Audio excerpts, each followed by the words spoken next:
প্রিয় দর্শক, আপনি কি ত্বকের চুলকানি, জ্বালাপোড়া ভাব, ঘামাচি বা বারবার হওয়া চর্মরোগে ভুগছেন? তাহলে এই ভিডিওটি আপনার জন্য খুবই গুরুত্বপূর্ণ, কারণ আজ আমরা জানব ত্বকের বিভিন্ন সমস্যা দূর করার কিছু কার্যকর ঘরোয়া উপায়, যেগুলো সহজ, নিরাপদ এবং প্রাকৃতিকভাবে ত্বক সুস্থ রাখতে সাহায্য করে। চলুন শুরু করা যাক। ত্বকের সমস্যা হওয়ার পেছনে অনেক কারণ থাকতে পারে, যেমন খাবারে অ্যালার্জি, রাসায়নিক দ্রব্যের সংস্পর্শ, পোকামাকড়ের কামড়, অপরিষ্কার ত্বক, ঠান্ডা বা গরম আবহাওয়া এবং দুর্বল রোগ প্রতিরোধ ক্ষমতা। তবে সুখবর হল, এই সমস্যাগুলোর অনেকটাই আমরা ঘরোয়া উপায়ে নিয়ন্ত্রণ করতে পারি। প্রথমেই কথা বলবো তুলসী পাতা নিয়ে। তুলসী একটি অত্যন্ত শক্তিশালী ভেষজ উদ্ভিদ। তুলসী পাতায় রয়েছে অ্যান্টিব্যাকটেরিয়াল ও অ্যান্টিফাঙ্গাল উপাদান, যা ত্বকের জীবাণু ধ্বংস করতে সাহায্য করে।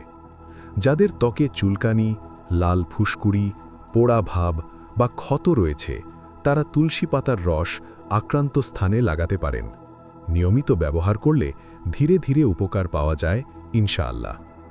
এবার কথা বলি নিম পাতার উপকারিতা সম্পর্কে। নিম পাতায় রয়েছে শক্তিশালী জীবাণুনাশক উপাদান। নিম যে কোনো ধরনের জ্বালাময়ী ভাব কমাতে খুবই কার্যকর।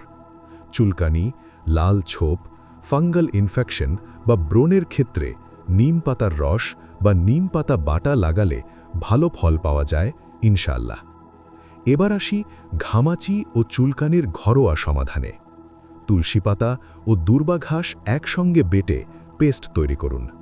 এই পেস্ট গায়ে মাখলে ঘামাচি ও চুলকানি দ্রুত কমে যায় ইনশাআল্লাহ।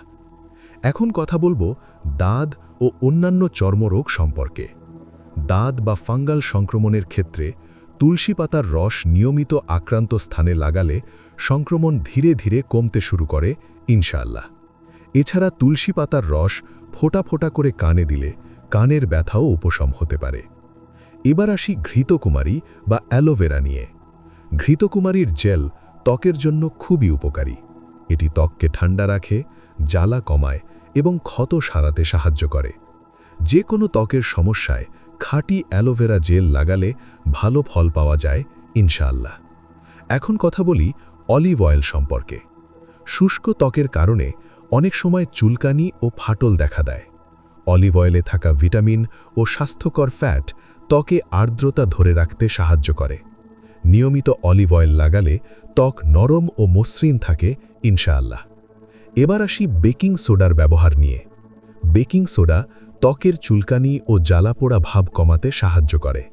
সামান্য পানির সঙ্গে বেকিং সোডা মিশিয়ে পেস্ট বানিয়ে আক্রান্ত স্থানে লাগাতে পারেন। কিছুক্ষণ পর ধুয়ে ফেলুন। সব শেষে একটি গুরুত্বপূর্ণ কথা, যে কোনো ঘরোয়া উপায় ব্যবহারের আগে ত্বকের ছোট অংশে টেস্ট করে নিন। যদি জ্বালা বা অস্বস্তি হয়, ব্যবহার বন্ধ করুন। এবং যদি সমস্যা দীর্ঘদিন ধরে থাকে, অবশ্যই একজন চিকিৎসকের পরামর্শ নিন।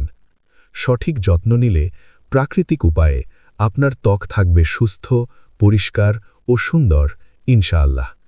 ভিডিওটি ভালো লাগলে লাইক করুন, শেয়ার করুন এবং হিকমা হেলথ চ্যানেলটি সাবস্ক্রাইব করতে ভুলবেন না। আল্লাহ হাফিজ।